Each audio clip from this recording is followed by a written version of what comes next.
Okay, let's get started. Thank you all for coming this afternoon. I don't know, can I get a show of hands? How many of you found out about this from the website on the announcement board? Okay. How many of you found out about it through word of mouth? How many of you found out about it through literature distributed at the street performer booth? Okay, let's say word of mouth without any literature being handed out or anything. If somebody told somebody who told somebody got to you. How many of you, because you got a handout, a flyer handed to you by somebody on the street? Oh, the first time? Okay, interesting. Well, I'm glad you're using the announcement board. To let you know, and Mary McElhone is next to me, is going to take this over in just a moment.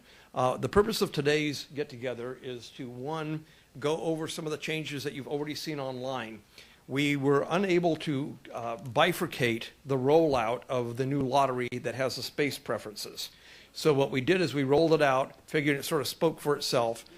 Yes, and it's got the announcement board and everything else with it, but we're going to kind of fine-tune it a little bit today and explain it. The space preferences out there and using it.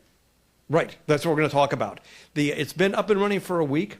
Some people found it because, like you, went online and you saw it and you just started using it. Other people kind of looked at it and said, what the heck is this? How does this work? What do I get by doing it? What do I not get by not doing it? So what we're here to do is talk about the changes that we made internally that have already gone into effect, talk a little bit about the announcement board. We're going to talk about some of the things that people have thought about how many people are registered, how many are applying for the lottery, how many are not getting spaces in the lottery. We have all the statistics on that. And then we'll take questions. After that, I'm going to close up by talking to you about potential changes to the ordinance. We're starting our first series of meetings tomorrow with Fremont Street. Then we'll get back with you. And we are definitely going to be making some changes to the ordinance itself that are more than just tweaks that we're going to talk about today. So with that, let me give you over to Mary McElhone in business licensing. But first, along those lines, there's an ordinance that I wish to contest. Will I have a chance to do that? Maybe speak to the microphone? Sure, absolutely. Anybody who wishes to speak, though, we would ask that you go to the microphone. But when we come to the question and answer, can I wait until then, or you want to talk now? No, I can wait till then. Okay. It probably makes sense before you go into the ordinance changes. Okay, that's fair. Good enough. I'll make sure you have a chance to speak before I do. Fair enough. Good enough. Mary? Well, thank you all for being here today. For those of you that don't know me, my name is Mary McElhone, and I'm the business licensing manager for business licensing. And business licensing has been given the administrative task of the street performer registration. So that means we're in charge of monitoring the software, monitoring the lottery, helping to answer questions that you may have. And we also have our emails that do come into us that we try to respond to as well.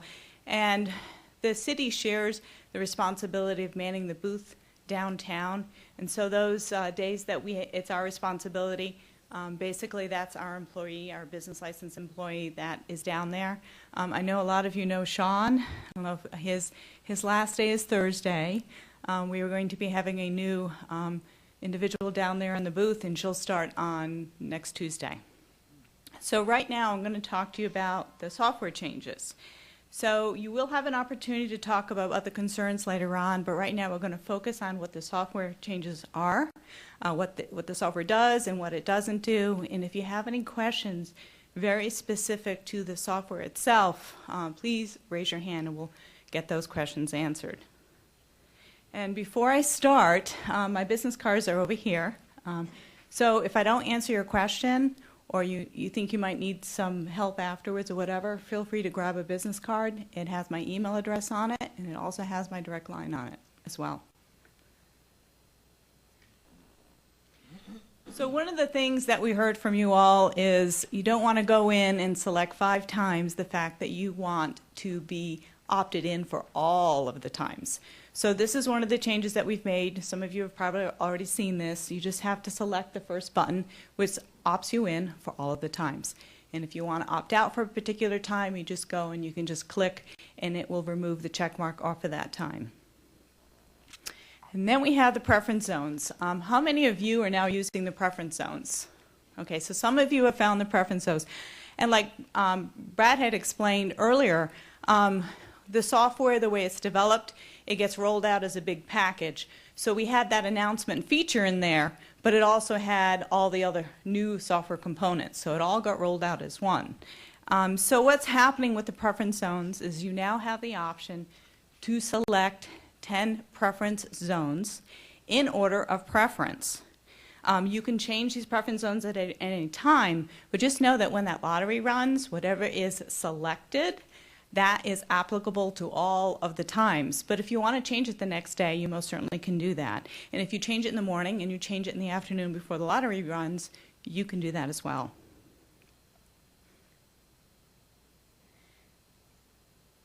So one of the things you should know is you don't have to use the preference zones if you don't want to. There's also another option in there. So let's say you have selected 7 spaces. These are your 7 most favorite spaces. And if you don't get those 7 spaces, you don't want to be in the lottery. And you can opt out completely. Or you can say, well, if I don't get my favorite 7, I still want to be in the lottery, so keep me in the lottery. And what the system will do, it will assign you another random space. So we have a few examples here. So this is the example if you want to choose preference zones. So in this situation, this person has selected 7 preference zones, and they're in order. So the system, if they get picked in the lottery, is going to say, what is that person's first choice? Is it available? And if it's not, it's going to go on down to the second choice, and it'll go all the way through. And then at the very end, it's going to ask if my selections, if I don't get my preferences, do I still wish to be in the lottery? So the first radio button, you still stay in the lottery, and it will randomly assign you whatever's left. Or the second button you can select, and that's it. You're out of the lottery. If you don't get your preference zones, you don't wish to be in the lottery. Hopefully this is a quick enough question. Okay. Can you provide a map on there, on the website? Because you used to, when you selected a site and got one, it would give you a Google map. It's really important as a musician to know where these spaces are. I'm going to talk to the IT guy right now. I'll try to answer that for you. Yeah, we'll try to get you an answer for that. So in the old software, it would kind of give you a Google map where it was at. Okay. We're on a new platform now, so we'll find out about that. I know right now it just kind of gives you an idea of where the circle is located. My question is, why would you have 10 choices for zone when you only have 5 movements to make? Do you mean there are only 5 time zones? And the answer to that is this. Every time that lottery runs, it resorts everything. It's a brand new lottery. So if you got selected for your third choice, let's say it's space 15 at 3 o'clock, at 5 o'clock, what the system does, it runs that lottery all over again. So you may suddenly get your first choice. So it's a new lottery that is actually performed by the computer system for every single time zone. For every single time zone, you want us to put 10 people in front? So this is what we did. When we talked to you all back in March, one of the suggestions, actually I think maybe even earlier than March, it was suggested by you all that you have the opportunity to select preference spaces because some spaces simply didn't work for some performers. And so what we did was we listened to you all. We went down on Fremont Street and we took a survey. And we said, if we did preference zones, what would you like? Do you want to select the top 3, the top 5, the top 10, all 38? And the biggest response we got was 10. Now, the way that's set up is if you only want to do 3, top 3, you can do top 3. You don't have to do all 10. Yeah.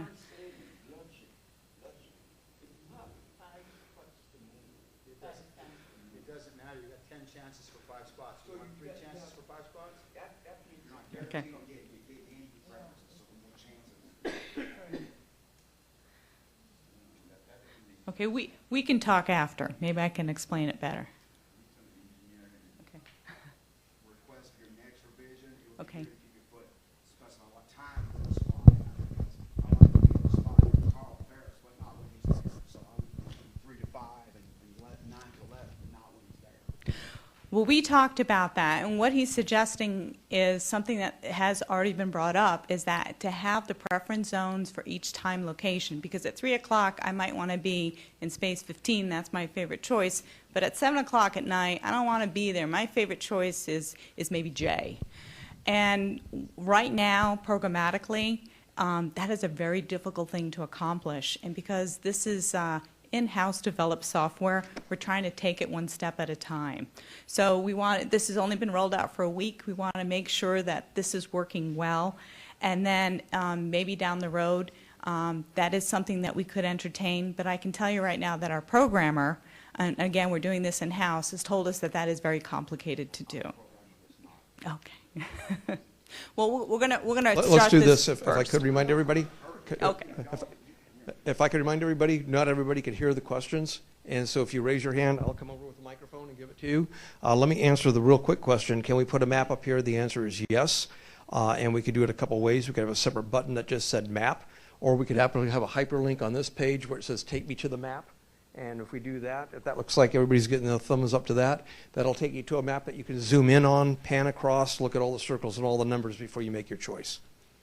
But after this, if anybody has any questions, again, raise your hand. I'll get to you with the microphone, okay?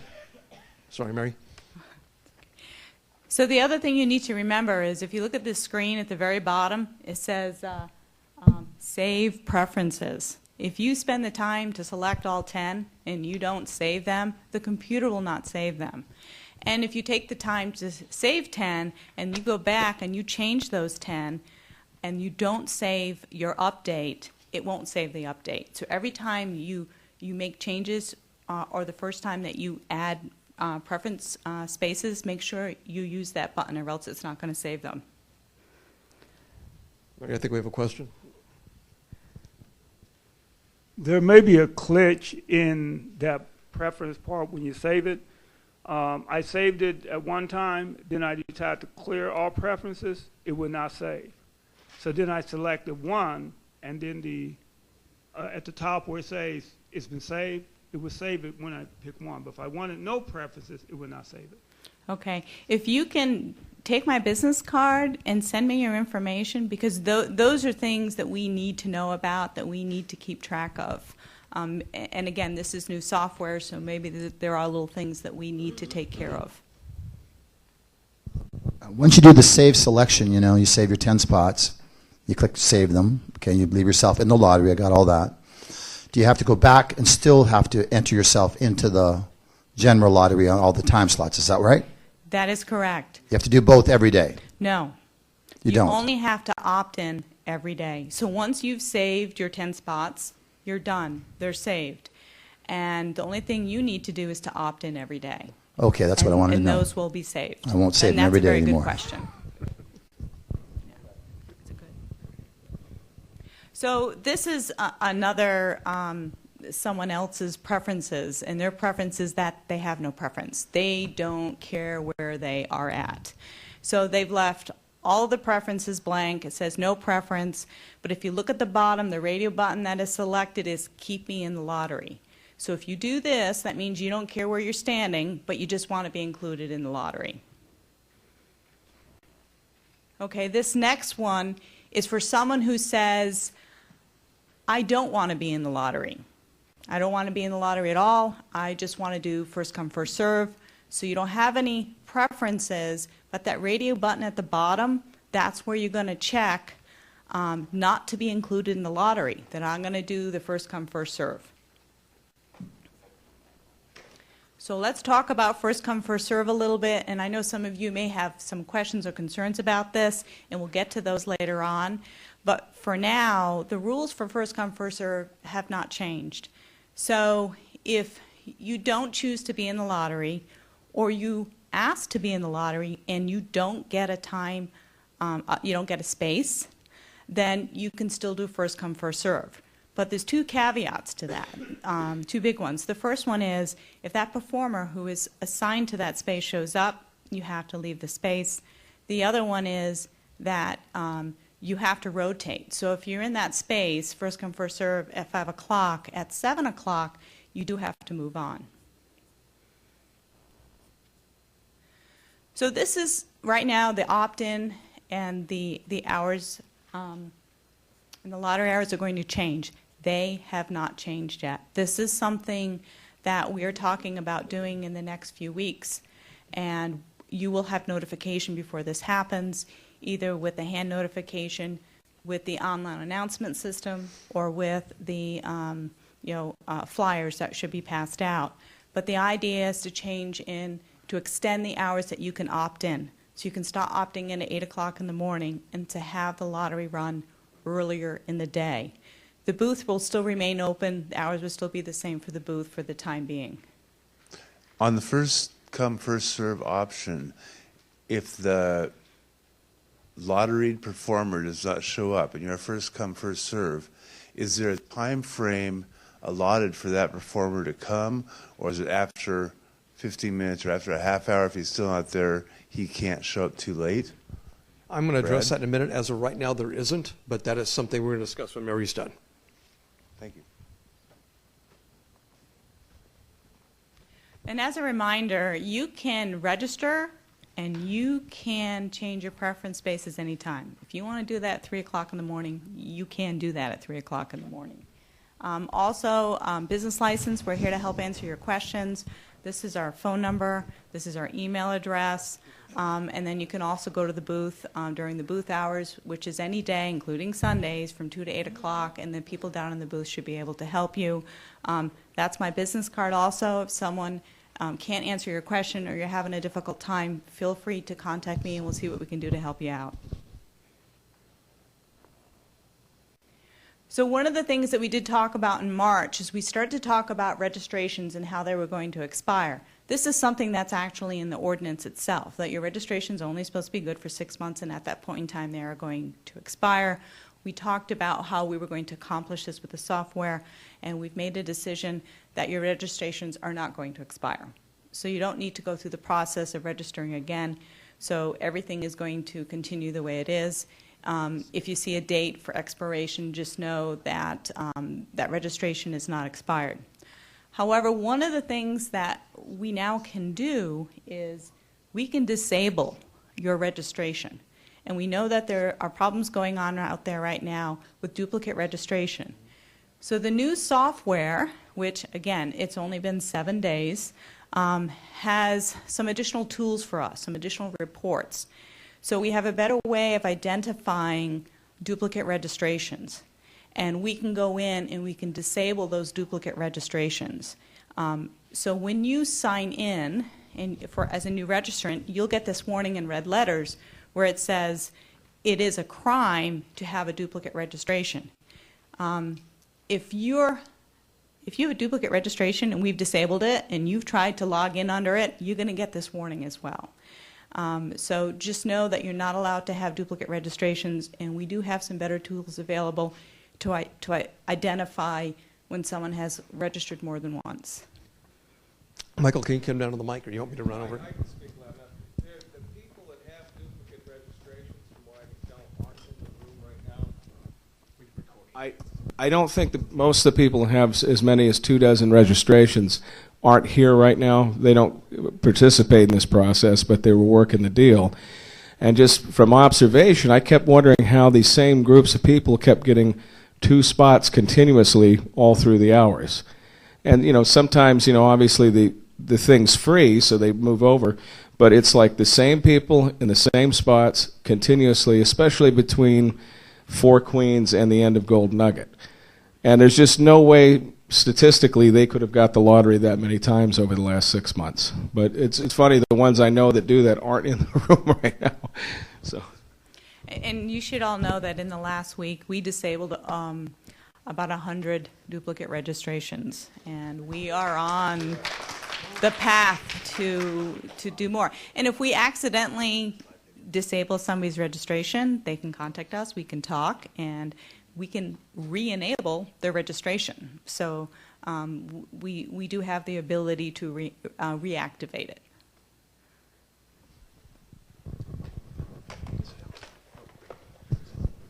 Yes, I was actually informed by one of the marshals that there was only supposedly 1 registration per circle, and I had read in the ordinance that we're allowed to be in the circle as a group. But it doesn't say that we have to register as a group to work together. But I've had several of the marshals and several of the blue-shirted security guards bring the issue up to me and several of the other people that I do decide to work with down on Fremont. And I was just wondering, what are the exact rules on that? I'll take that for you. The way it works, you all know, you have group registration or single registration. If you register as a group, let's say you're a group of 4, if one of you or all 4 of you show up, you're fine. But if you register as a single, only a single person can be in that group. And so if you register individually and then 2 individual registrations want to perform in the same circle, that's prohibited. That's the rule. I'm sorry, I can't reach over there. Just a quick question. My name is Vincent Oren Beltran Jr. Are they planning to extend this beginning entertainment world, the circles on Las Vegas Boulevard in the future? We aren't the county, and I have no idea what they're planning to do, but I do know that New York City has recently looked at our ordinance, and they are putting their people to task to adopt it. Are you able to register as a single and a group? No. And here's what I've told people. One of the issues that came up that we didn't anticipate, but you can probably figure out, some groups have split up. Some people registered as 4, and then they got ahead of disagreement, and they want to perform individually. It's your responsibility, if that has happened, to go to the booth, re-register. We'll take off the group registration, put you on a single registration. And if 2 singles decide to become a group, come in, we'll take you off single and put you on a group. So you can go either way, but it has to be changed.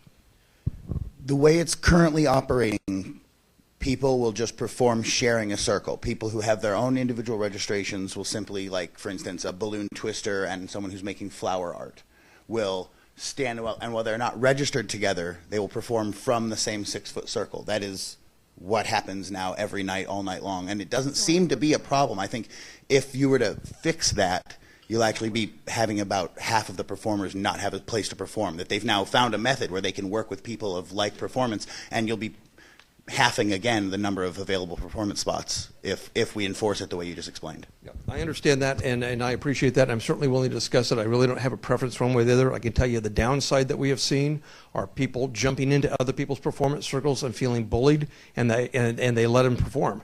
And so, because it's easier to do that than to get into a fight. So it has its pluses and its minuses.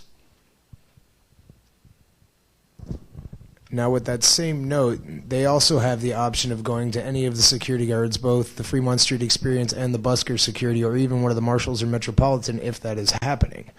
So not allowing people to work together if they decide to, regardless of they're on a group or a single registration, is somewhat biased, in my opinion, due to the fact that they do have the ability to go to any of the security forces and the police task forces that are out there, if something like that were to happen.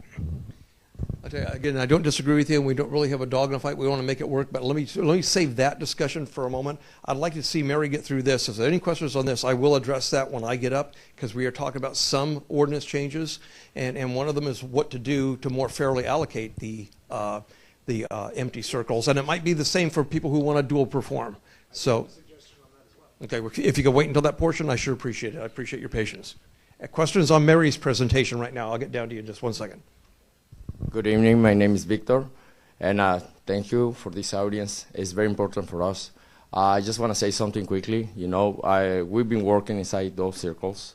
Personally, I feel like I'm inside jail when homeless people there on our side making good money. I'm doing my own living and have my kids. And I just, please, asking you again, I thank you for all this time, and please, if you could do something for us, I would really appreciate it. And, you know. I'm going to address that too.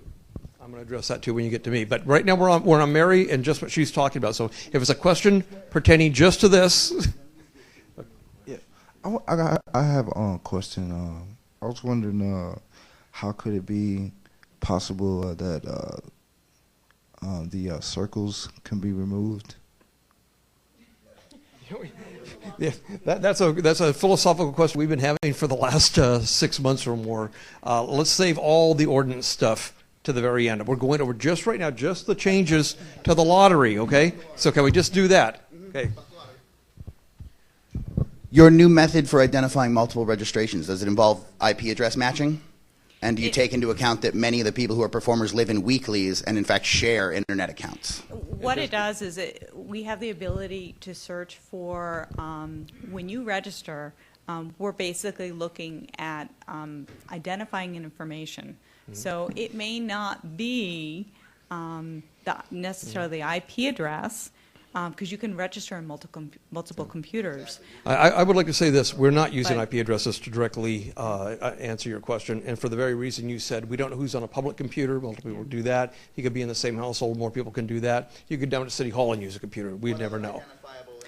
We're not going to talk about that, and I'll tell you why. The minute I tell you how we're picking you out, that's how people are going to start gaming the system again. Yeah. But I know it is. But if I start telling people in an open meeting what techniques we're using to identify it, you can see this is not a productive conversation. So let me go over here, and then let's get back to Mary. Yeah, going back to the multiple registrations, I've been doing like a map every night when I do my thing, writing down at least not half, maybe 1/3 of the spots, not all the spots. But even that 1/3 of the spots, if I'm doing all 5 spaces, all 5 time zones, and 1/3 of the spots, I've noticed a high number of showgirls or come up everywhere. That they monopolize. That's the number one. And also the palm flower people. There was one night there was 14 of them. And what I'm saying is, do you want 14 Elvises down there? You want 21 Kisses? Or should we have a fair distribution for all these spaces so we have an equal amount of show people as well as rap people, as well as kiss people, as well as palm people and showgirl people? That's my question. I appreciate that. I'm going to answer that one because that goes right to the heart of the First Amendment. We are not allowed to pick and choose what performance or the variety of performances. If we were a showroom, that's the way it would work. Not a showroom. We're a public forum where anybody can perform. We're not allowed to do that. But again, let's just talk about Mary's part of the question right now, because we have a lot to go through. Okay, and we're almost done. We're getting close to the end here. Okay, this is a related question. I'm a singer, and sometimes I have guests, and they're not even registered in the system. Can I have them sing, or can I have somebody that wants to, a tourist want to come up and sing with me? Is that all right? Tourists can come in. Other people can come in your circle. We had somebody say before an individual who was handicapped in a wheelchair was somehow discriminated against the American with Disabilities Act because you couldn't take their picture with them. Sure you can. They can wheel into your circle. You take a picture anytime. You can't perform outside the circle, and another performer can't perform inside the circle with you. So if somebody, a tourist wants to come in for a picture or whatever. Well, I got one more over here, and then I'm coming over there. 1 second. This is related to the page where you mentioned about when you register, and it could be a criminal offense. When you go to that page, I suggest that you will make 2 pages, so that it's very clear for the established performance who's already registered versus the way it is now. It's just a little line above it, and it's very easy to go into your registration like you're trying to register when that's not what you're trying to do. That's actually a very good suggestion. Got a couple more over here. Let's take this. The last hands that are up, there's 1, 2, 3, I think, and then at that, Michael, you're going to get counted, don't worry. And then after this, we'll let Mary finish her presentation. There was 2 things I wanted to say. Some of the, my background in law is labor law, constitutional law, and some of these groups of people down there, I'm not going to say the showgirls or whatever, are actually working for an agency and are almost in a form of employment, whether they're independent contractors, employees, I don't know. But they're in waves coming down here.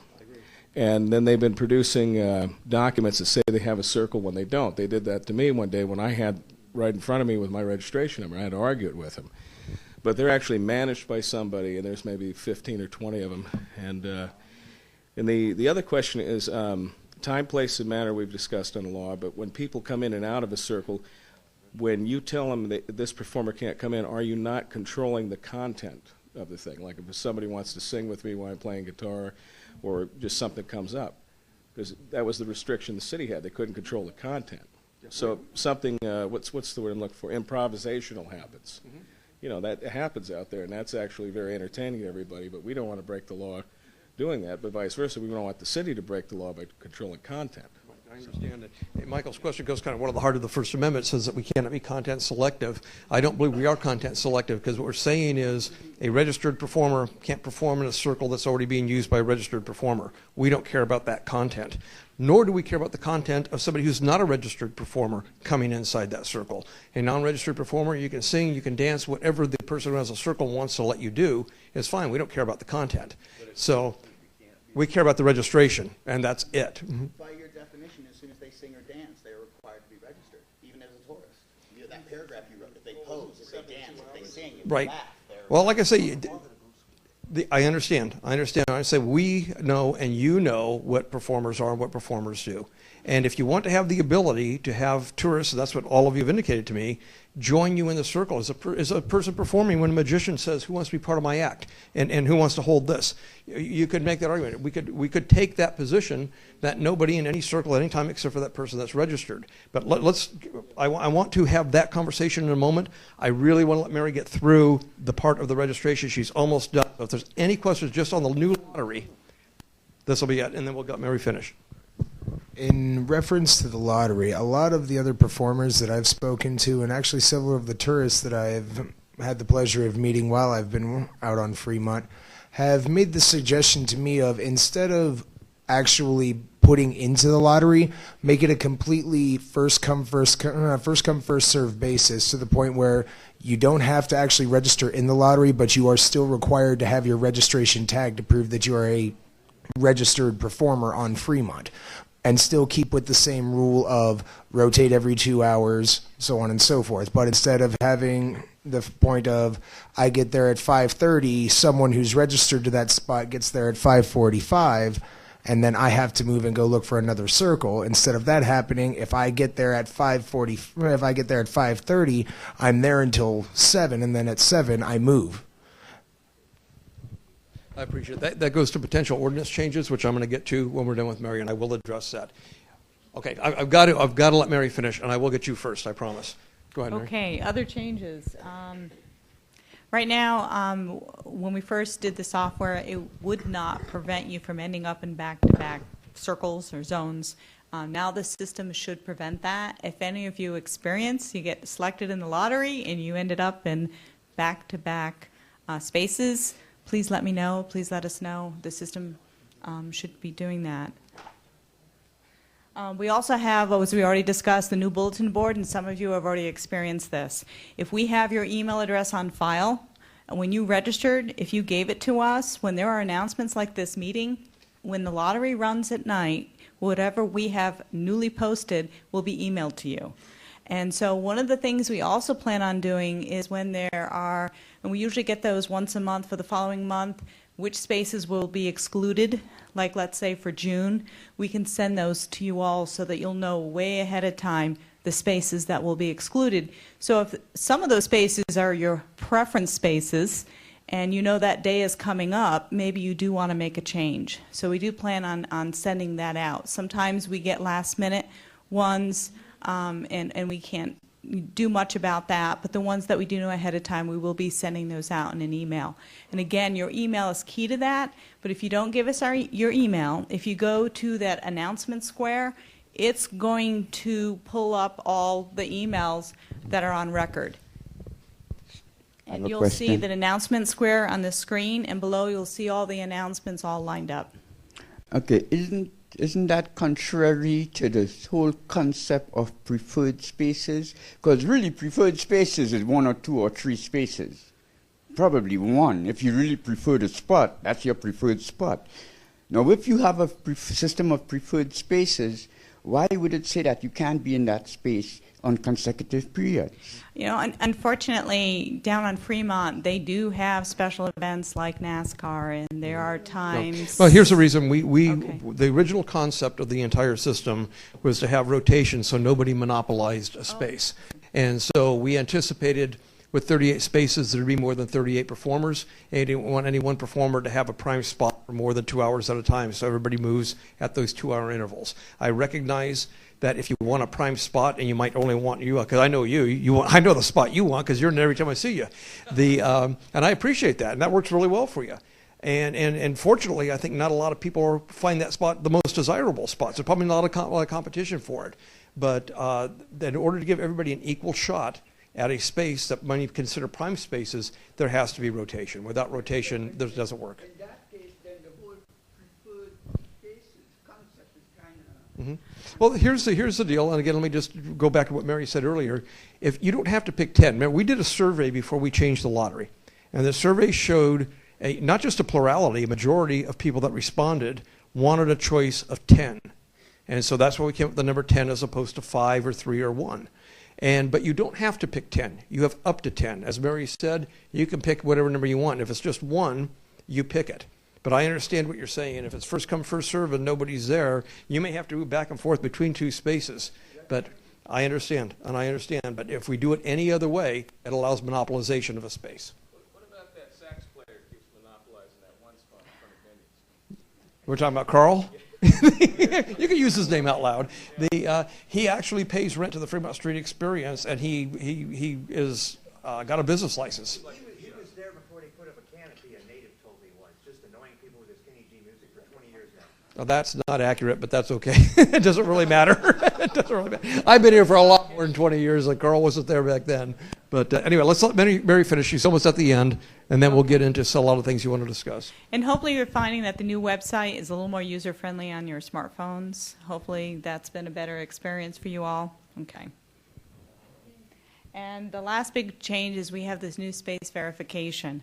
So the way it works is this is, you can log in. This is an option on your, street performer registration. The tile basically says space verification. Underneath it, it says it's a new feature.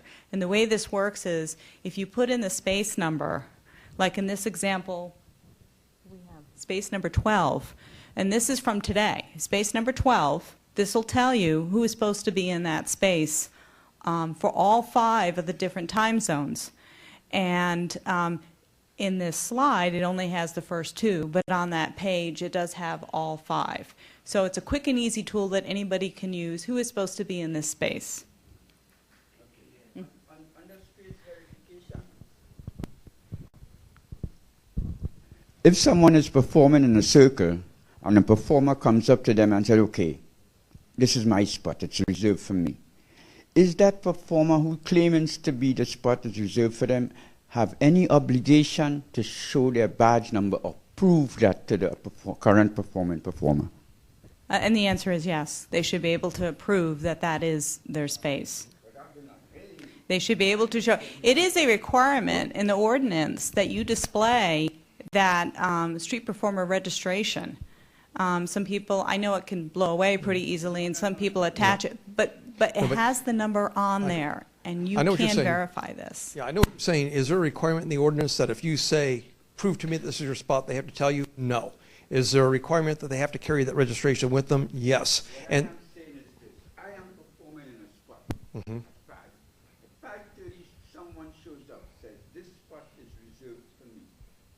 Are they required to show me their badge number so I can check on the schedule to make sure that this is reserved to them? they're required to, they're supposed to have it with them, absolutely. If they say they have to put it down on the ground or they have to have it on them, right. I am performing in a spot already. Right, Mine is on the ground. but if you're saying you want to check it, they have to have it with them. So just like you have to have yours with you, they have to have theirs with them, and you have a right to check theirs, So if absolutely. they tell me that the spot is reserved, they have to show me that badge number, that yes, that spot is reserved to me. I think technically that's correct, right. Technically, I want to know whether it is. Okay, they have to, it works a little bit backwards. It works a little bit backwards, and I know this sounds like I'm splitting hairs, but here's, let me explain it deliberately so nobody goes away and says, the city attorney told me you have to tell me who you are and show me your registration. That is not accurate. What you have to do under the ordinance is carry your registration with you and display it when you perform, okay? And I know it sounds like a fine distinction, but there is a distinction here. You cannot do that until I get out of the spot. Well, And I'm not going to get out of the spot until they show me that. I understand. We're going to get to that. We're going to get to that, and I totally agree with you. I think that's been a huge issue, but let me get to that when we get to this part, okay? I appreciate, I know your question. Let Mary just wrap up, and then Michael, I'll go right to you. Comment on that. When I have to deal with that, I go to a circle and somebody's there that's mine. I I just set up next to the circle and perform till the marshals of security come up, because I have a right to be there. They don't. And I might be halfway out of the circle, and I just ignore them and I play, and then eventually they go if they don't have it legit. We have the marshals here today listening to these complaints, so I can tell you. I think some of the performers think that they can't do that. There shouldn't be anything wrong if they sit up adjacent to the circle and wait for the authority to come by to. I'm not going to tell you that complies with the law, but I am telling you that we are very aware of people bullying. We are very aware of people lying. We're very aware of people literally extorting people or threatening people or fighting with people, and I intend to address that when I get up in just a moment. And selling spots too. We're aware of that too. But let me let Mary wrap it up. And Okay. Ryan, did I forget anything? I'm going to show you all some statistics, but before I do, I don't know. I think I've covered everything that we needed to. now, the next slides that Mary, I'm just going to give a prayer before she So here goes we into are. these. This will show you exactly what we've been monitoring that's going on every day with number of people registering and number of people not getting performance circles. Yeah, this is the last 7 days. So you can see that on Saturday, we actually had 135 people opt in for the lottery. Now, this is for all times. This is for all 5 time spaces. And what it shows is that 22 people did not get a zone.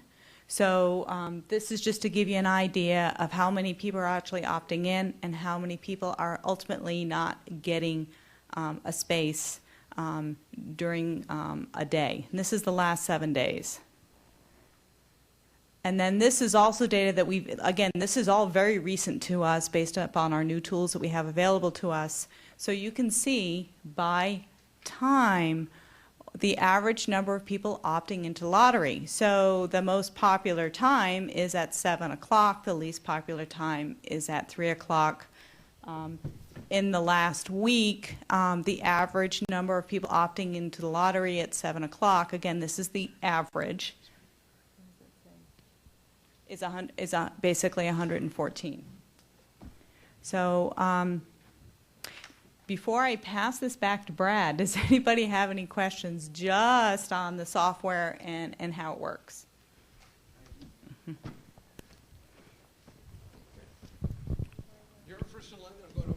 Okay. As far as I see it, most of the information that you're using and considering for developing this system is coming from your online application of people registering and opting online. You have 37 whatever spots out there, and I'm sure there are monitors on every spot. I think you should start considering using some information from actually what's going on out there on the circles. Because what is happening here is not what's going on in the circle in the field. Do you understand? Yes, we do. We do understand that there are concerns out there. Yeah. Okay, on the this new thing, I'm not able to register or sign in through my computer, where the old one I could. It's saying the web page isn't there.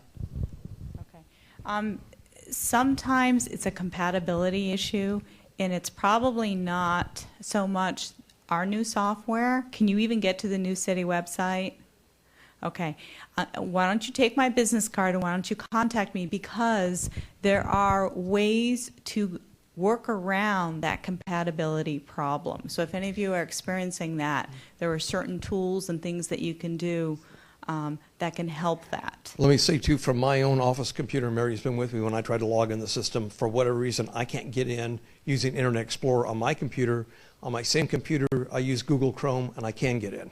So this isn't a city issue. This is my computer issue, because other city computers pick it up just fine. So Yeah, sometimes it's a Microsoft issue or those types of different issues. I think this is a suggestion rather than a question, but I really don't know. Is there any way possible for the lottery to track how often you register? I mean, some people are opting into this lottery every single night.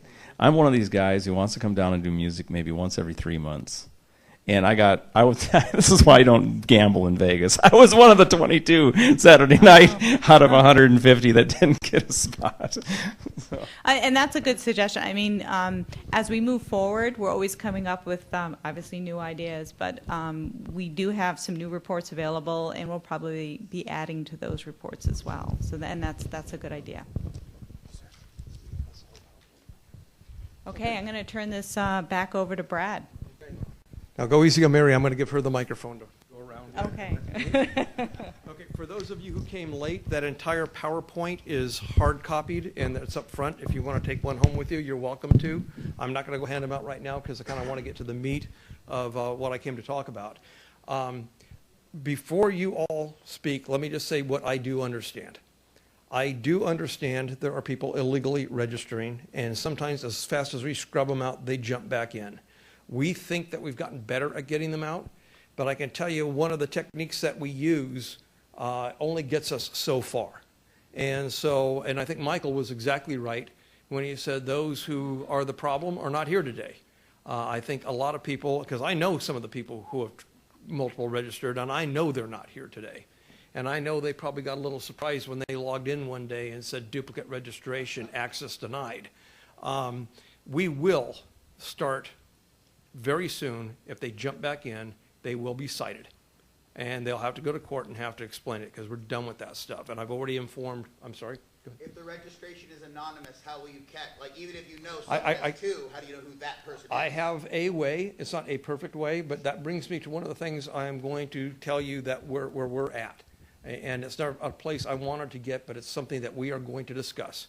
And don't take after me today, but I'm going to tell you right now, if we cannot get these duplicates out, because as you can see from Mary's chart, 135 people was the peak on Saturday that registered for the lottery. Now we know that not all people who register enter the lottery. I've got a friend over here who's registered who doesn't enter the lottery. I know a lot of people who register don't enter the lottery. But I don't think the number of registered people who are actual performers exceeds about 150. And when we see a number of about 1,000... Excuse me, Brad, did you just say, well, who's your friend? Who are you talking about? You introduced somebody as a friend. I'm not going to identify people. Yeah, Adam Flowers. I'm not going to. Well, that's fine. We all know that he's 800-pound gorilla in the room. Well, let me finish, please. What I'm here to tell you is that we believe that they're probably not more than 150, maybe off by 20 either way. But when we see 1,000 registered, we know that people are gaming. We have found people with 12, 15 or more registrations in the system. I can tell you a couple of ways that we have been finding them. Fremont Street, in their spare time at the booth, have been going through the computer and using various indicators to find them. I'm not going to go into what those indicators are. I can tell you that Ryan with business licensing and Craig with our IT department have their own techniques. One of the things that I have found is several of I'll call my friends on Fremont Street who are performers, have kept logs of people where they've actually watched it happen, and they've given those to me. And so I invite you as eyes and ears on the street, if you think you know of a particular performer or group who are doing it, and some of you identified the Showgirls, and Michael, you're right, that is a corporation that is putting people on the street. Doesn't mean they haven't got a First Amendment right to perform, but it does make me very sensitive to the fact that that could be an attempt to game the system. Well, I'm not, you know me, I support the First Amendment. I'm not against it being there. I know. Coordinated industrial effort to jam them in over the individuals out there screws us out. Right. I completely agree. I completely agree. Here's what I'm here to say. And before it ever happens, we're going to have another meeting. But if we cannot, through any information we get from you and all the work that we put into it, because I can tell you, I ride our staff. You can tell sometimes they get a little upset with me. I'm on people all the time. I'm on the marshals all the time about dual registrations and multiple registrations. If with all the manpower we've got, we can't do it, we are going to have to go to identification. And that is something that if we do it, that will solve it. And there'll be a few other things that come with identification, and that will be no longer having to carry the piece of paper with you that blows away or whatever. And I mean, we'll find a way to print a card for you. One of the things that's available right now online is a small version of the QR reader that if you want to print a small version instead of a big version and put it on something and attach it to your purse or carry it with you that way, that's more convenient. But what will likely occur if this does not get under control is an ID card with the QR reader, what characters you perform alike. It'll be laminated plastic. It'll be something you can just clip on and you carry with you every day. And that will be an easy way to prove it. Okay, and I don't want to right now. I appreciate the support for that, but I can tell you there's going to be a lot of controversy when that happens. And so if it happens, we'll talk about it first. Yeah, going back to identifying characters, like I noticed one profile I looked up, had like 50 different characters in the profile. Well, how are we supposed to? I just put wow. That's all I put. W-O-W, the wow guy, whoever he is. But I don't know who that guy is. I haven't met him yet. But because he didn't show up. Mm-hmm. But that was one of the profiles, and one of the registrations was that, with over 50 people on one registration. To me, that's ridiculous. That you can be 50 different people. We don't limit you. I agree that seems inconceivable, but it's not inconceivable that you are a costume performer that wears a different costume. We know that there's a company, and we know where they locate, and we know that they rent out costumes in the evening, and we know that they take a percentage of the profits of the people they rent to. And I'm not going to go into any more detail than that because you know the same thing. And it's conceivable that if you were an individual who came down and you wanted to perform and Spider-Man was taken, you're going to be Superman. If Superman's taken, you're going to be Batman or whatever. So it's conceivable on your registration. You're going to put down every combination of costumes I got you. rents. What about when it says character none? How are we supposed to know who that person is? Because we want to decide whether we want that spot or We've got not. an interesting new group out in the mall that I don't know what to call them, but they're the sign holders that have... that use the F word, and one of them now has not using the F word at all, but has an equally obscene, if not more obscene, little thing he invites people to do. These are the kinds of things that I defy you to tell me what kind of performance that is. I sent that footage to you. I was the one who sent the footage. Yeah, and I've got pictures from you. I've got pictures from a lot of people. And film footage. Now, here's my question. If you have all of this proof and all of these documents that your friends on Fremont have given you about these people and footage that other people have sent you, why have you not sent the marshals to these performers to either have them cited or permanently removed from Fremont due to the fact that they are breaking so many of the ordinance rules? Well, I think that's a really good question. I can tell you right now that when we've started finding out about people that we thought were dual registered, I don't send the police out to get someone I think is breaking the law. I get someone out who I know is breaking the law, or they can find. Admitted that you have been given documentation Right. about different. Maybe I need to back up a little. The documentation I received was been in the last couple of weeks from individuals that are street performers. The documentation that we have compiled has come probably a month ago from Fremont Street Experience, and then internally what Ryan's been doing. One of the things that we have found using one of our earlier techniques, if you use simply the name of a person and the time that they registered, and maybe even a common phone number, you're not always right that they're dual registered. Let me give you an example. There's a performer out there who registers under gold and silver. And then there's another one whose identification number is one number off, and he's silver and gold. And it's the same telephone number. Sounds like a dual registration? Yep. Went down and found out it's not. It's two different people that just by coincidence.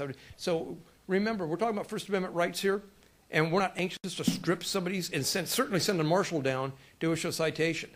We are now at a point where we have been able to absolutely verify those that we have removed, we don't have a doubt, are absolutely violating the law. And their names are going to be given to the marshals, and they will be at the marshal's discretion cited. I don't get to tell the marshals cite. Cops get to determine probable cause on their own, and they get to cite. But we will be providing that information. But that's the reason there's been a lag. Well, on the subject of the First Amendment right, if you're not trying to impeach on anyone's First Amendment rights, the circles themselves impeach upon that because you're telling us where we can and cannot express ourselves in the fashion that we see fit, which is against federal law. Let me say this. I've been doing this now for over 6 months with this group. Some are new, some are not. You are fairly new to these meetings. We have had that discussion, and I am not going to engage in that discussion anymore. I respect your right to disagree with the city. I respect your right to tell me to go to hell. I absolutely understand where you're coming from. But I can tell you this, that we have given legal advice to the city, and my clients have wanted a regulation for Fremont Street. We can have a separate conversation about that because I know many people disagree with it. I respect your right. But it is the law right now. I'm here to talk to you about things that we are going to be doing to refine this law. Go ahead. You mentioned the small registration that you can print out. Looking at it on the computer, I did not see a number on it. You know what a performance number would be? There is. Is it there on the registration number? The small one? Does Yeah, and the QR small code have QR your- code, I don't think there's a registration number. We can put one on. It's basically designed to, you look up, if you do your smartphone, it'll show up. Scans them. You know that, right? Pardon? I've never had my QR code scanned once. They Uh, look at I it can and tell write you, that number. I am embarrassed to say I have seen the same thing.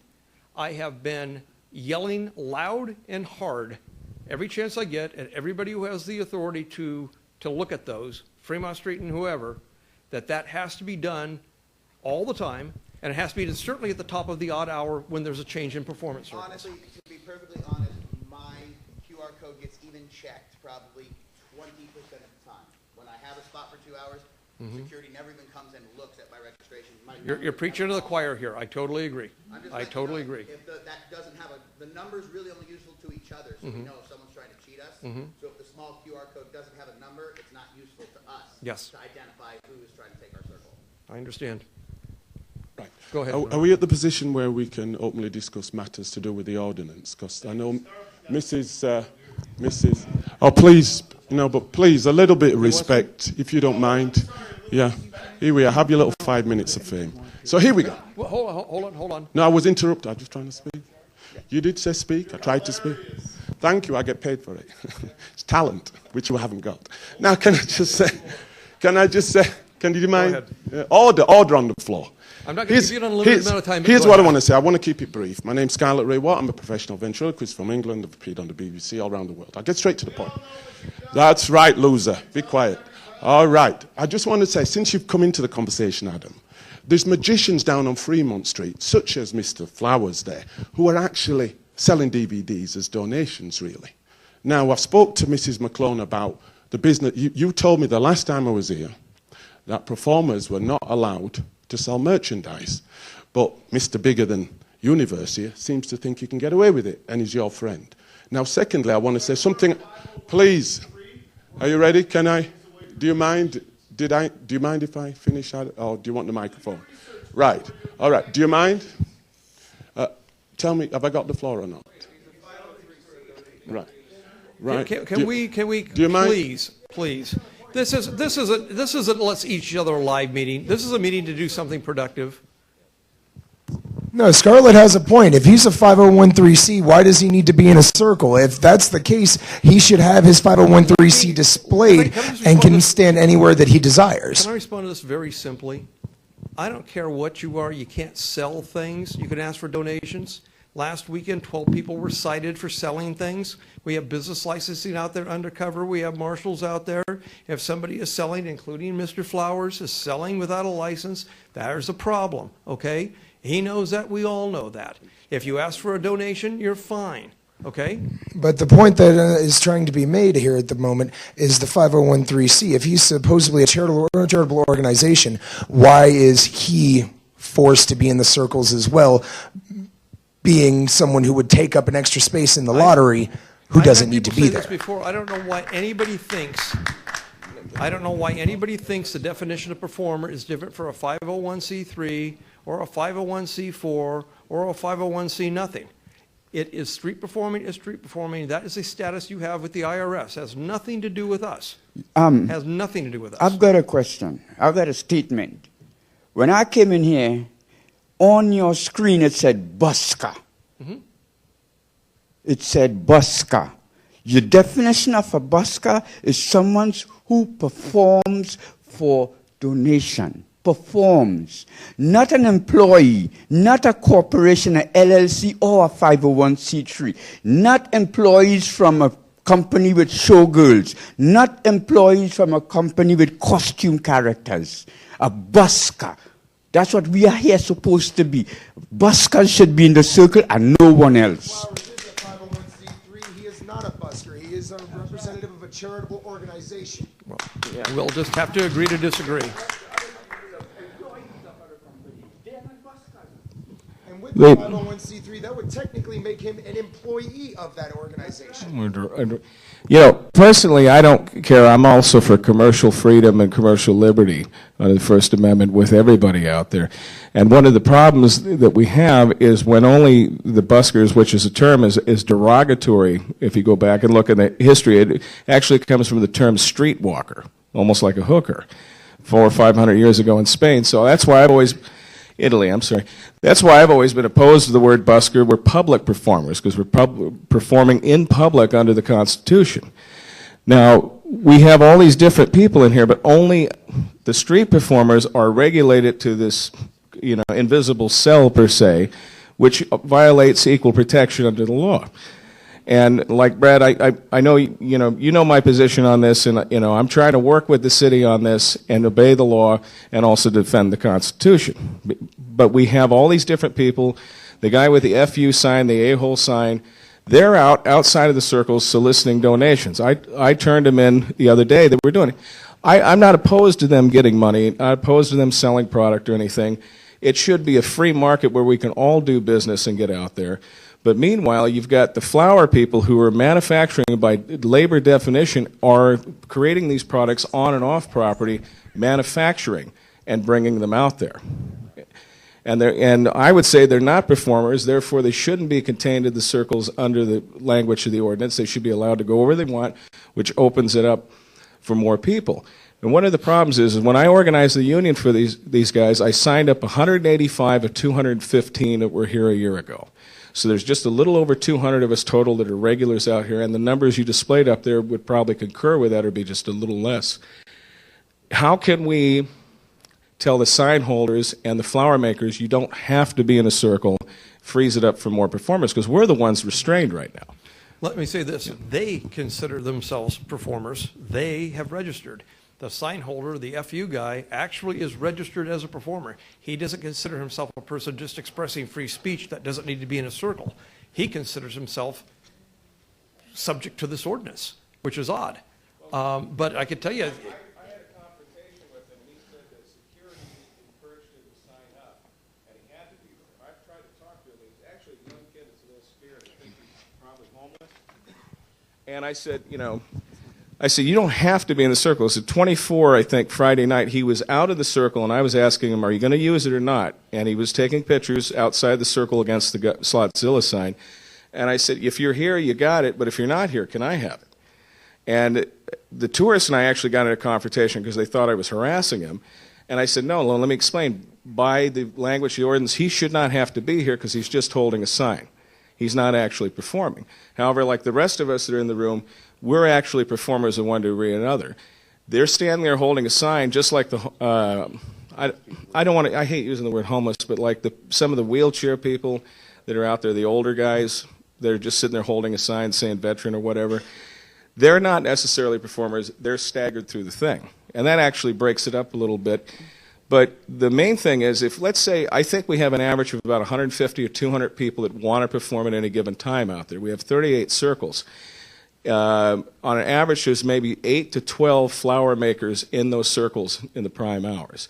If they are exempt from the law by virtue of the language, if either the marshals or your office have some notification where they can vacate those circles, it'll free it up for more performers to provide us relief, because some of us are actually considering leaving town because we can't afford to be out there performing if we can't get a circle.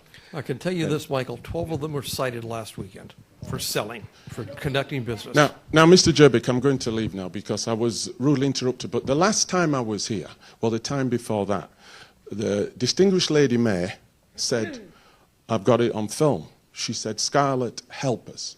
So I came here today to give my input, and I've been shot down. And when Michael wanted to speak or anybody, I was courteous enough to give him the microphone. So I'm just going to close on this before I go. I sent you footage of, I won't even mention the obscenity, we know the signs, I sent you the original footage for that. Now, it's gone even a stage further. I've sent emails to you, to the 4 councilmen, to Captain Walsh downtown, and yourself, about the latest matter. Now, you took sections of the Santa Monica 3rd Street Promenade ordinance into effect when you brought in your blueprint, right? One of the good things about Santa Monica, one of the few good things, is they have background checks. Now, the mayor of Las Vegas, and I've sent you the footage, and I did a piece to camera, was down there for the auto show. She pulled up there, and less than 30 feet east of where she was, there's a convicted child molester who's registered on the Nevada State Sex Offenders Register. He was convicted in 2002, 1007. Now, how can this carry on? How can this carry on? Something needs to be done here regarding who's out there. There needs to be some form, you touched on it briefly, of identification. How can you have child molesters, and I know of 2 out there mingling with children on Fremont Street?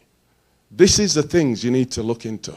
And every time I come here, except for this time when I was rudely interrupted, there's nothing done. So I'm hoping on this occasion, I'm not saying your job's an easy job, or that of the marshals, and I respect you, I've said it before, you're a prominent lawyer. But I just hope that you can look into that matter. And there's another issue I've been brought to my attention regarding the magicians. There are magicians registering as magician, and they're turning up, it's different magicians. I think they're putting a monopoly together on the name. Things need to be cleared up about that as well. Again, I invite everybody here. If you think the system is being gamed by anyone, you have information to give me. I'll take it anonymously. The marshals are back here. They'll take it anonymously, and they'll look into it.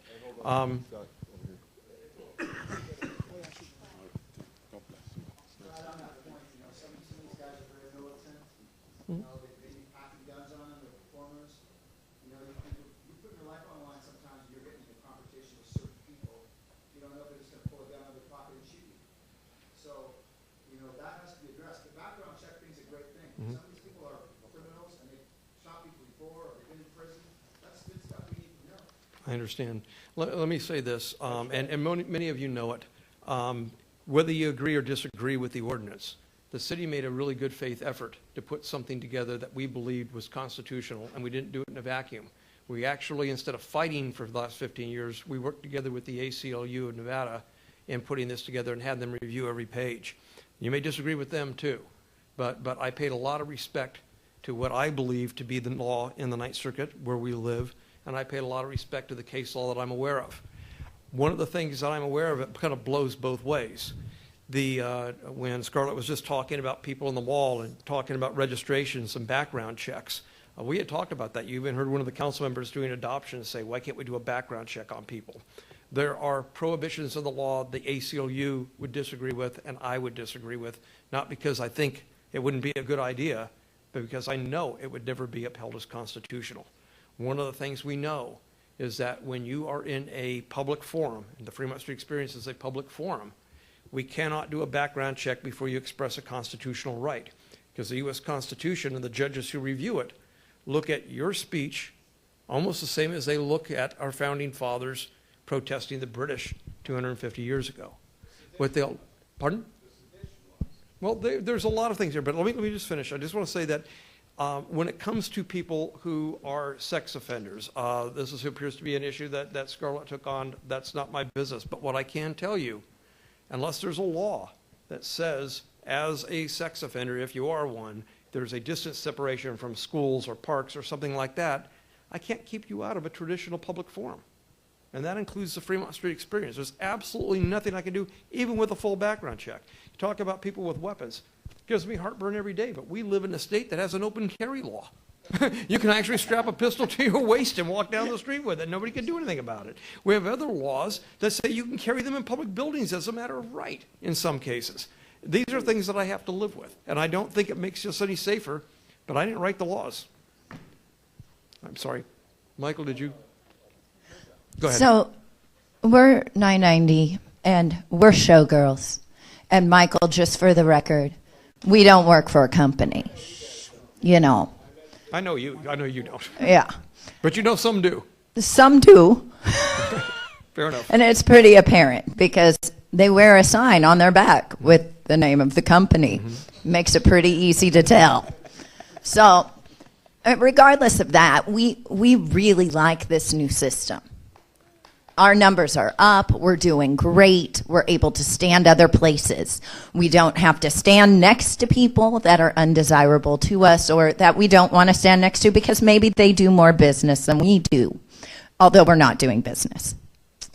I did want to say that as far as the new circles and being able to choose, we love that. We were able to get spot 16 like 2 days in a row, so this is hugely great for us. We think that the problems with the multiple registrations and all of that is being handled as best as possible. I mean, really, to us, we look at it and we're like, well, it's 6 of one and a half dozen of another. Because if we go and enforce something else, it limits all of us. And there's always going to be those people that take advantage of the system. It just is. So that's kind of what it is, you know, but have we had good luck in finding spots? The answer is yes. Has it increased since the new lottery? Absolutely. We've doubled. You know, I mean, I've been here 6 years, so back in the day, we used to do quite well. We're doing that well again. And so thank you to the city. Thank you to the blue people. They're great. They're doing their job. They're doing pretty well. You know, they're dealing with all of us. And, you know, we're not always perfect, you know, but we say, oh, blue person, you said we need to move? Okay, we'll move. You know, not the hugest deal. And it's been really easy going for the most part. I think something that may be helpful would be to put on the website like certain behaviors, like no multiple registrations. Or if you're standing with your friend and you guys both have on the same costume, that's considered this. So that people are aware. I think last night I was a privy to a situation where people weren't aware. Guidelines, and the way that you looked at, the way that everybody looked at them was different. And so I think they were a little confused as to what it was supposed to be. They're not bad people. They're not saying, hey, you know, we're going to double register. They're saying, hey, look, I think we're supposed to be that way. So there needs to be something said about what is and isn't. And if we could post that, I think we would save a lot of trouble. I mean, like I said, we're always going to have the troublemakers, but we're going to have that no matter what is done. So thank you, and great job. Thanks for the suggestion. Go ahead, then I want to go over a couple more ordinance things that are potentially coming. Earlier was discussed about when you come to your assigned space, and let's say someone else is there, but you're registered at that time. There's a high potential of conflict, and the easy thing to do would be to give proof, as someone's asking. However, it depends on where your identification registration is. If you have several things to set up, then you may not have it just freely to pull out and show the other person. And I heard you address it earlier that it is not the legal requirement of a performer to give proof that they have that spot. Mm-hmm. What we do know is that if you're not assigned that spot and someone walks up and says, here's their spot, that you're not assigned that spot and you should more or less relinquish it to the other person in good faith. But people do lie. May I finish, please? May I finish, please? May I finish? People do lie. I've experienced it. What I suggest is that if you could print out the list of registration and put it in those plastic, what do you call them? Sleeves, and just tape it down on each spot for the whole day. That way it is there present, and now a person can show the number. What would be the right thing to do?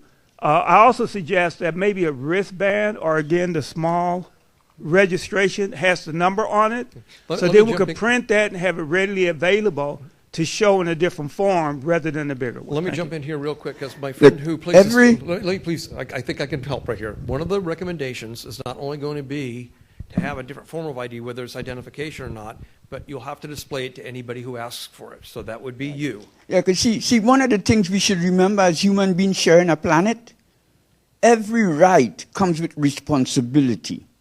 Okay? If we have a right to do this, we also have a responsibility for someone else who also have that same right.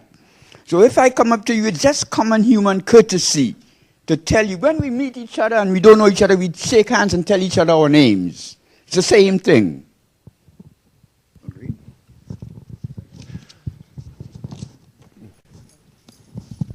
I would like, you mentioned that on Friday a dozen street performers were arrested. I would like to cited. I would like to discuss the methods and ethics of that sting, because I have some questions about what is and is not legal. For instance, if I'm standing performing for pictures, person comes up to me and says, "Hey, is $5 okay?" And I say yes or sure. Am I breaking the law? No, if somebody offers to you, that's fine. Okay, I've been told that individuals were cited over that. I have another question. An individual who is twisting flowers, and they have a box, they have some flowers sitting on top of the box. There's no sign or indicator that these are for you to take or anything. The undercover individual just walks by, picks up a flower, and walks away with it, taking this person's belongings. The person goes, hey, wait, you got to make an offer for that. They made an offer of $3. The person was cited because they set a price. Transaction. Here's the deal, and not a lot of people have figured this out, but if I'm out there, forget what I have, whether it's palms or CDs or whatever. The litmus test is it's either for free and a donation is optional. And it can be a $0 or it can be $100. It can be whatever somebody wants to. But is everything sitting on Fremont free? If it's not been indicated to you that this is free, how do you just walk up and take something from another individual? That's it. Like, how's that different from me taking your wallet chain? The only place that would be a crime is if you went to a kiosk and did that. But if you go to a street performer and you take something that they are asking donations for, how do you know they're asking for donations? I'm saying if you're a stranger, you just simply walked up and I'm making a flower. You don't know anything about me. Let's suppose they took all of them. We would not charge you. We would not charge you. What recourse do I have if an individual on the street walks up and takes a portion of my costume? My costume has a tail. It is commonly grabbed by people. What recourse do I have? Here's your recourse. You say, somebody took my stuff. We're going to say, is it for sale? And you're going to say yes or no. If you say yes to this, where's your business license? No, may I press charges on the individual who stole my belongings without talking to me first? Someone just feels like they can help themselves to things that are sitting in my vicinity. I don't understand how that's acceptable. Again, if we're talking a couple of different things here. If we're talking about something like Deadpool puts his prop down, we know he's not selling it. We know he's not taking donations for it. He simply set it down. We all know the palm people are asking donations for palms. We all know that. We all know is not a legal basis. We all know is not provable in court.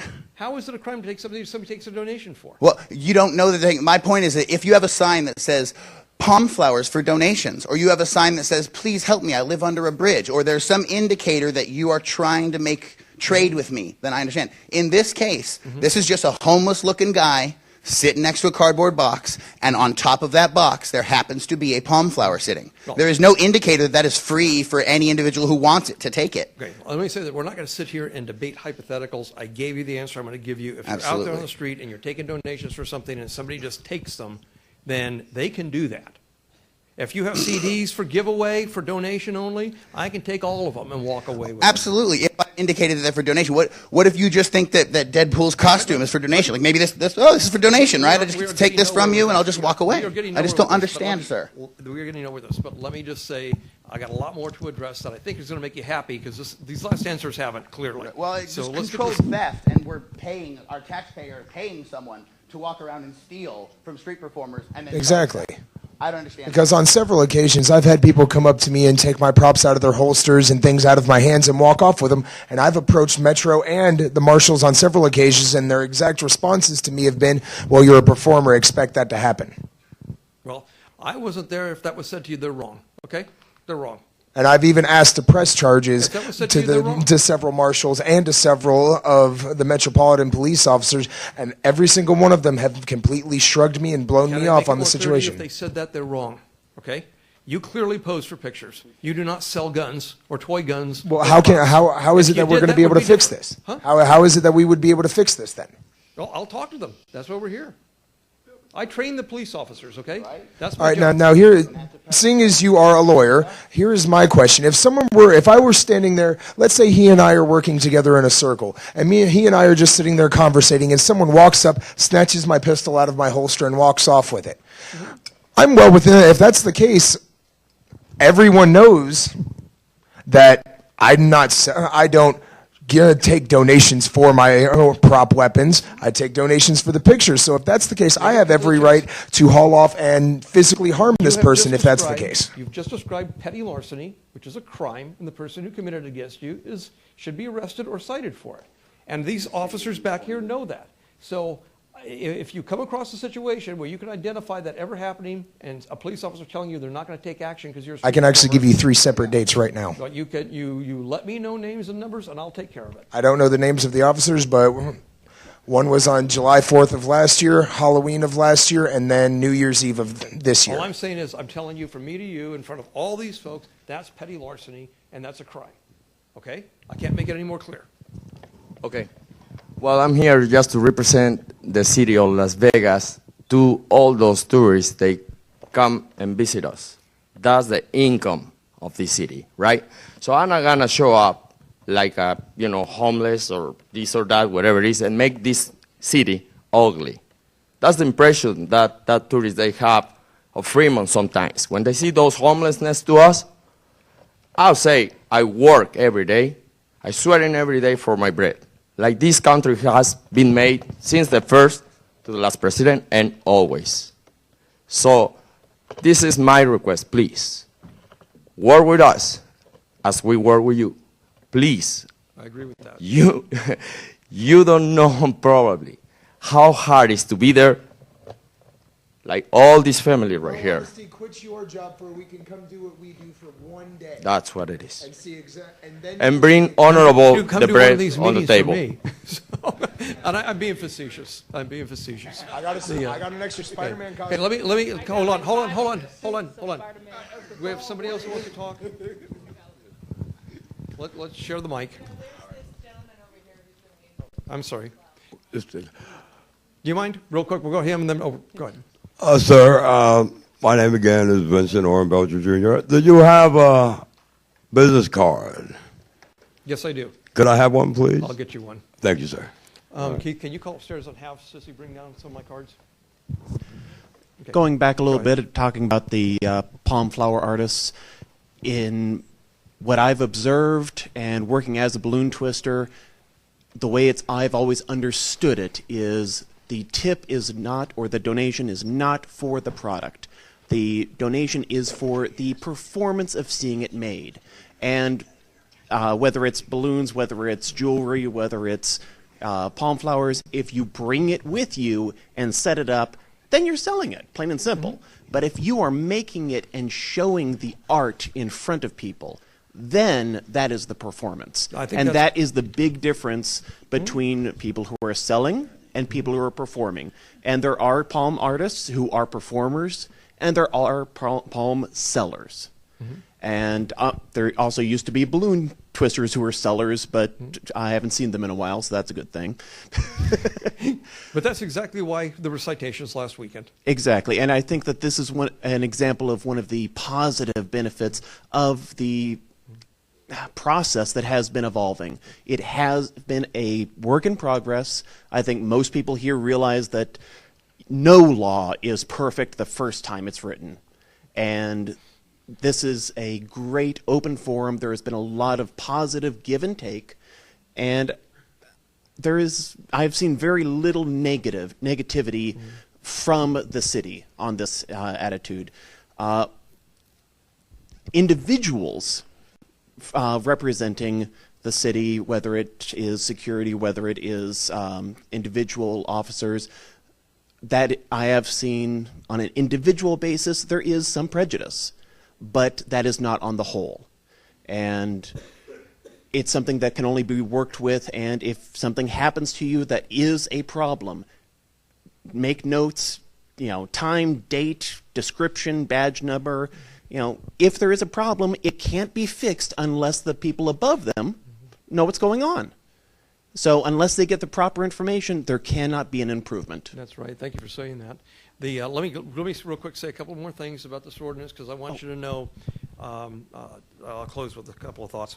One, I've heard your complaints about individuals who are not performers hanging right outside your circle.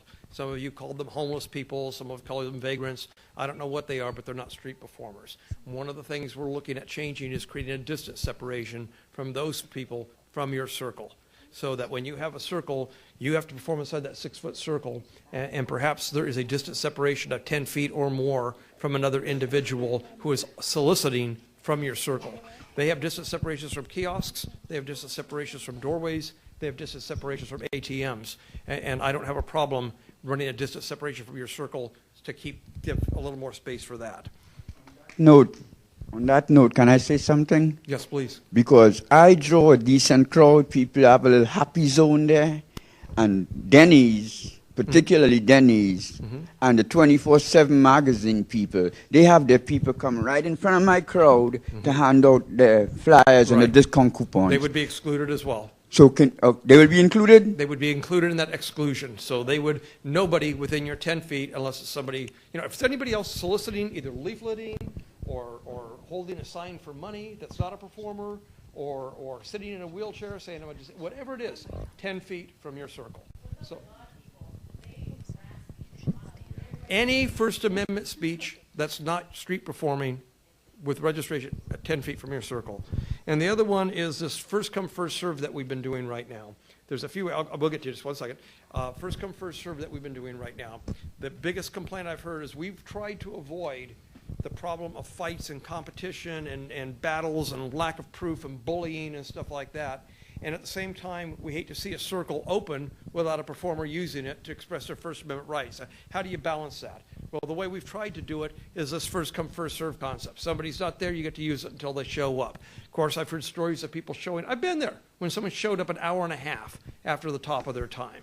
And I kind of look at it and I think, no matter what we do, we're damned if we do, damned if we don't, but I'm almost certain what's going to be on the table for discussion is a time limit to get to your circle.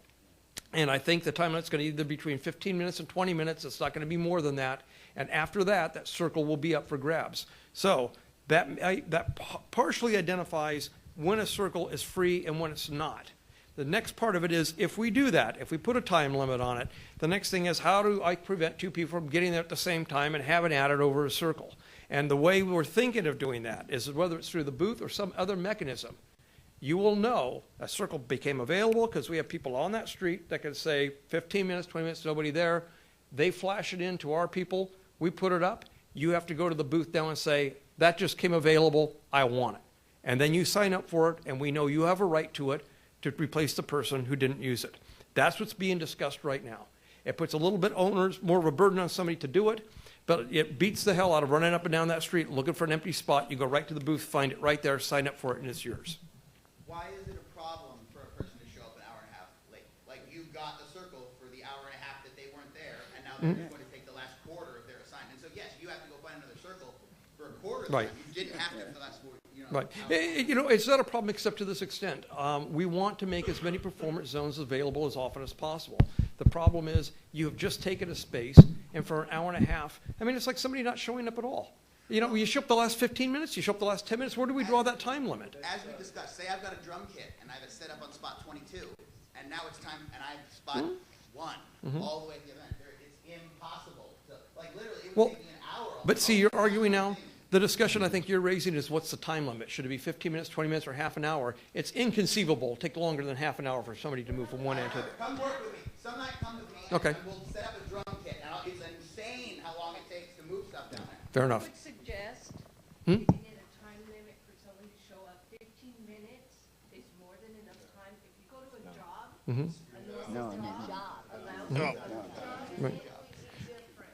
Yeah, I respect that. It's not a job. This is First Amendment speech. I get it. I get it. I get it. To show up to their circle. If they don't show up, everyone in here owns a cell phone.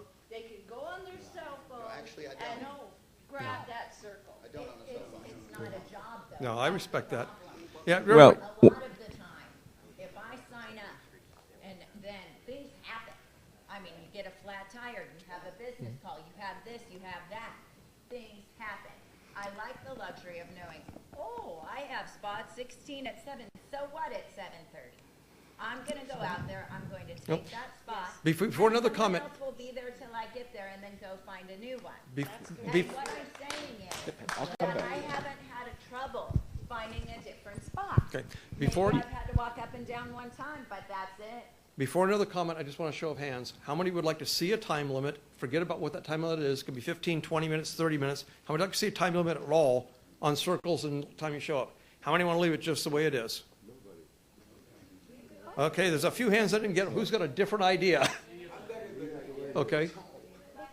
My idea is, if it's your circus, when you come here, just follow protocol. Just say, look, this is my circus, this is my badge number, you can verify, and that's it. That's what we've been doing, and it works. As far as the, I'm sorry. Right, Zenon? Yeah, Brad, again, by creating a time limit, that's like saying that you're the employer with an employee. I do corporate events, I do private parties, I do makeup stuff, I play guitar and sing, I go ahead and I do weddings. I'm not gonna have the city dictate that I'm gonna have to be there sometimes. Sometimes I work the script because I need to make ends meet. I'm not gonna have the city dictate how much money I can make doing this, and what time I can show up. That's garbage. Well, that was what I brought up in the first meeting. The majority of you, in case you didn't see the people behind, the majority of you, overwhelming majority said no time limits. But let's go here. No, let's go here. Back here. Yeah, so I was wondering, as a showgirl, while we're working, taking pictures, we constantly have people coming up to us, random people just walking by, just grabbing our asses. Like, that's okay. Isn't that like sexual assault? That is a battery, and likewise for a performer to do that to a tourist. We have people grabbing people's hats. We have people with rope whips. You've seen it all. They touch you, it's a battery.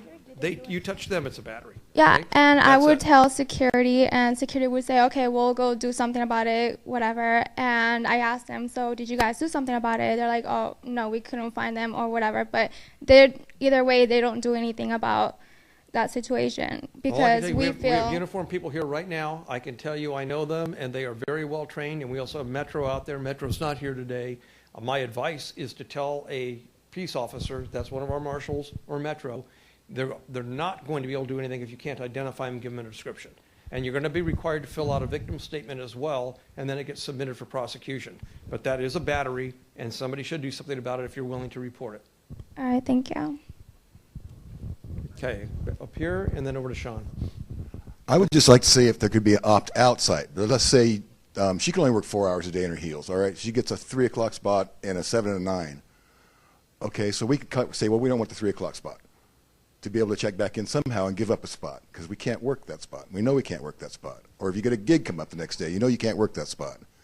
Is there a way you can just opt out and free it up again? Well, that's one of the things we're looking at right now. There's two ways that you could opt out of a spot. And remember, keep this in mind, everybody. Not everybody has access to technology, okay? We know that. That's why we have a booth down there. Not everybody has a cell phone. Nobody has a computer. Not everybody has internet access. And so opting out, you can certainly go down anytime you want probably and tell the people at the booth you don't want a spot anymore. But how we get that in the computer, make that available to everybody, I don't know yet. But I think that's a really good thing that we need to add is an opt-out feature, because I know a lot of people opt in and they never show up, and regularly. I got two other issues that nobody's brought up, but one is the sound on a speaker. I got cited the other day for being 109 on my speaker, but I wasn't even singing when the guy walked over. This particular guy's been going after a lot of people. One of the supervisors, not going to mention his name, but anyways, he put his little meter down with my speaker and then walked over, and he had the police with him when he came over, so it wasn't a warning or anything. I haven't seen the guy in weeks. It's, yeah, your friend. Anyways, so the bottom line is, he cited me, cops were there, said, you've been cited, next time you're going to get a fine. And I've got the smallest speaker, by the way, in the whole park. Little tiny, speaker. They didn't pay a lot for it, but it still works. It has a little tweeters, 12-inch speaker. It's not loud. I mean, we've talked about the Motown guys. They got half the volume that they have. I know everybody turns up the volume when the guys aren't around, and they turn it down when they come by. But I just think I think the decibel level at 107 is too low. It should be 109. It should not be 107. 109 is not loud, but it's enough volume to be heard. 107 is not enough volume to be heard. So I think decibel level should be changed to 109 at least. respect your opinion. on the speakers, and that's something we as musicians need to have 109, because you listen, it's 120 for the, or 130 on the friggin' film up there every night, and the bands are like 120 as well. I mean, I have to wear earplugs. I mean, I'd blow my eardrums out if I didn't. So, I mean, the volume for everything else down there is super loud, and we're being restricted to less volume than we can be heard, and that's not fair. And the last thing I want to mention is, we got to take a pee once in a while, and we're discriminating. I have the privilege of going taking a pee in a lot of the casinos. They do not restrict Elvis, but I will say speaking for others, they don't get to go and take a pee like the KISS guy here has to go to a particular place, and pretty soon he's going to be pissing on the road. So we need to address that they let us go to the bathroom somewhere. Yeah, put your finger, just to digress here for a moment, we put your finger right on why we're thinking of this go to the booth and pick up a spot that's become available and register for it. Because once you're in, you've got to go to the restroom. Somebody's going to replace you just like that. If you're in on a first come, first serve and registered for it on the spot for first come, first serve, nobody can poach it if you have to go to the restroom. That's the vulnerability, as you all know, of first come, first serve. The minute you're out, somebody grabs it.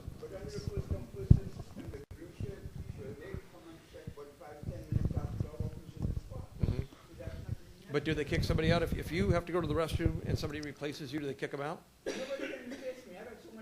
Oh, you're an exception. You're an exception. By the way, if you haven't heard him play the steel drums, he's the best guy on the street by far. So, I have one really important thing to say about the movement in the circus. Now, we're supposed to be 3 to 5, 5 to 7, 7 to 9. One day I went out there, when I planned on starting at 5, it was about 10 minutes to 5. I started at the 3 circles on my block was empty. Nobody on my block, or nobody like that block. I started putting my stuff in the circus 10 minutes to 5. I started talking to some tourists, because that's all part of the game too. We in the hospitality industry. I started playing about 10 minutes after 5. 15 minutes after 5, rotate. What? Why rotate? I just started playing. He said, oh, your stuff was in the... He said, based on the ordinance, if your stuff is in the circle, touching the circle, 1 minute before 5, at 5, they can make you rotate. So be it, as far as I'm concerned, yes. I don't know who the true name Well, let me just answer it this way real quickly. There's got to be a rule, and we can all debate how that rule is going to work. It can be you get the circle just before 5 and you get it for the full 2 hours, or you get it a little bit after. Everything's got a push on it that isn't good. The one that works the simplest, that's the easiest to understand, is the circles are every odd hour on the hour, not a minute before and not a minute later when it ends. So it starts at 5, it ends at 7. It's got to be that way, because now we're getting into cops subjectively looking at people, are they in or are they out? And technically that gives them the right to pick the speech they like and don't like. So somebody over here with a sign gets there a couple of minutes before, and we say, well, no, we don't like your sign, so you're out. We have a bright line. It's constitutional. It may not be what everybody likes the most, but it works. I hate to say it works. If you go to the circle 1 minute before 5 or 5, they can make you rotate. I'm saying they shouldn't even allow you in a circle 1 minute before 5. You get 5 o'clock is when it gets open. It doesn't get open at 4:59. It gets open at 5. The ordinance says 5. It doesn't say 4:58. Well, if it's empty, he's saying it's an empty circle, so he can walk into it at 4:55, and then he's in it. You know what I'm saying? Right. I see what you're saying. I'm just saying that we're saying that. There's no one to let him in the circle. Right. It's just an empty spot on the Yeah, technically he's not performing if he's setting up. So I understand. if it's an empty circle. I understand, but the ordinance doesn't say perform, it says occupy. So anyway, we can look at that. We can look at that. Like I say, I just want to find a way. Whatever we do has got to be the same for everyone. Okay, when it comes to these time limits. Right. Sean? I just wanted to talk about the 15-minute idea. One thing about finding the blanks, the ghost spots, the open spots, it's kind of nice to keep the time frame that anyone can have a circle the same. Because if you have a circle, it's open, great, I've got it for 2 hours. It's nice to know that. It's not nice if you have an open spot and someone comes in an hour into the time.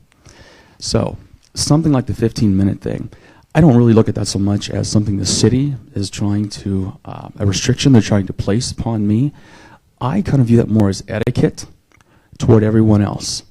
If I'm not there, after 15 minutes, it's yours. You've been waiting on it. Okay, that's cool. There may be extenuating circumstances, and I'm doing a wedding, I'm at that wedding station, I come to my spot, I want to take my spot, I want that spot, it's mine. I don't care if I'm 1 hour late, I don't care if I'm an hour and a half late. I want that last half an hour, whatever I want, I get it. It's my spot. Right. That will always create a variable. That's fine. It'll always create a variable, but I respect your opinion on that. But if we did move to something like that, you mentioned Brad trying to come up with a way to make sure that happens regularly and easily, efficiently. One idea that I thought of with the busker security coming around and scanning us at the beginning of every 2-hour period, what if that process began 15 minutes after the hour? That way, anyone that they would walk through, they would be able to establish, that situation a lot easier. Yeah. So, anyway. Yeah, let's take a look at that. Like I say, we're here for ideas, and I'm here to share ideas. Nothing's in writing yet, right? I'm telling you.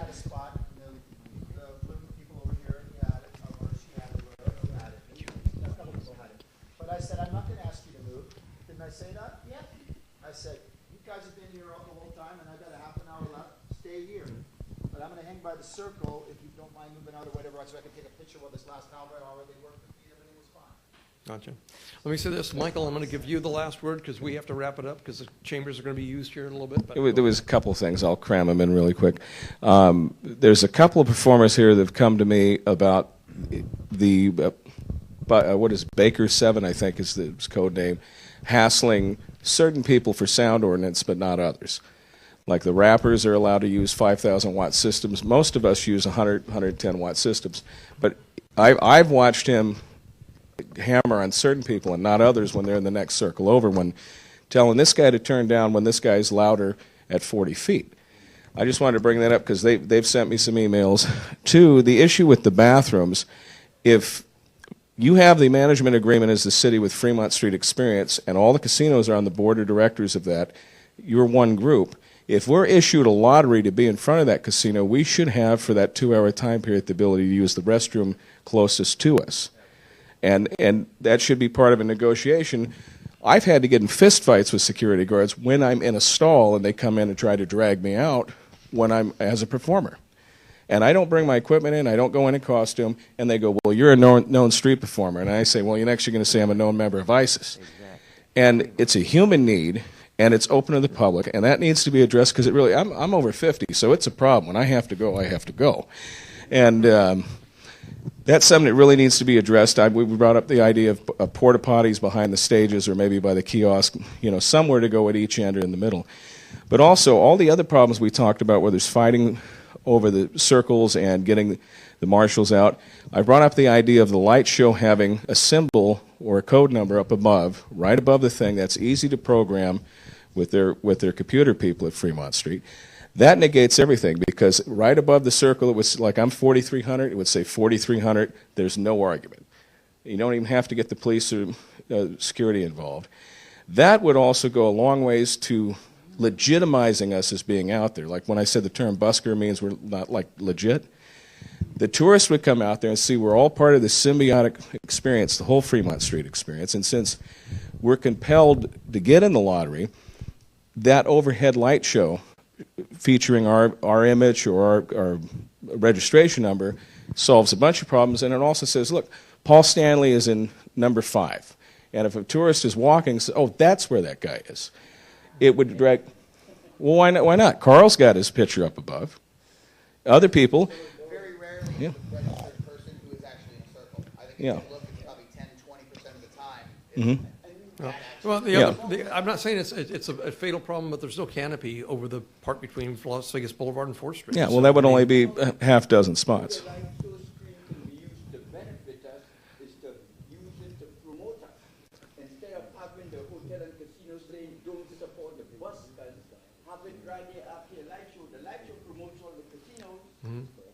Well, I'm meeting with Fremont Street tomorrow. I will share the idea with them. What's good about that is we also drive business into the casinos. The tourists trust us as street performers when they go, hey, where's the best place to eat, drink, or whatever.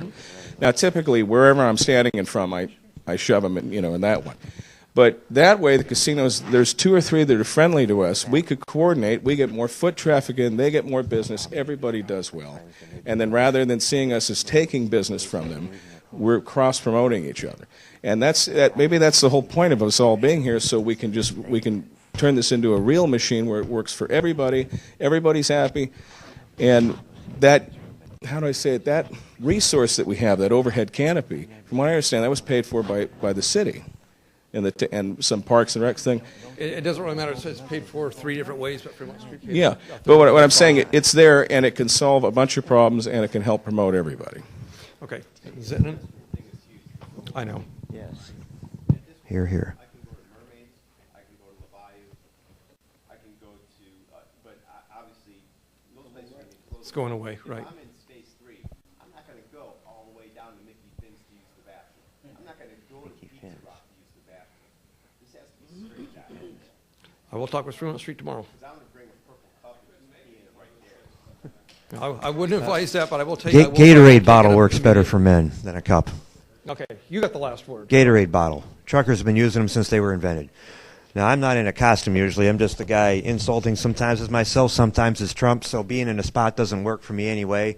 If they don't mind me roving around, fine. If they do, then I work east of the boulevard, and thanks to ex-Mayor Oscar, Tony Shea, and the people who ever first opened the beauty bar 10, 12 years ago, that's a viable crowd down there. Saturday night, it was as thick with people as Bourbon Street in New Orleans or the Gas Lamp in San Diego on a good night.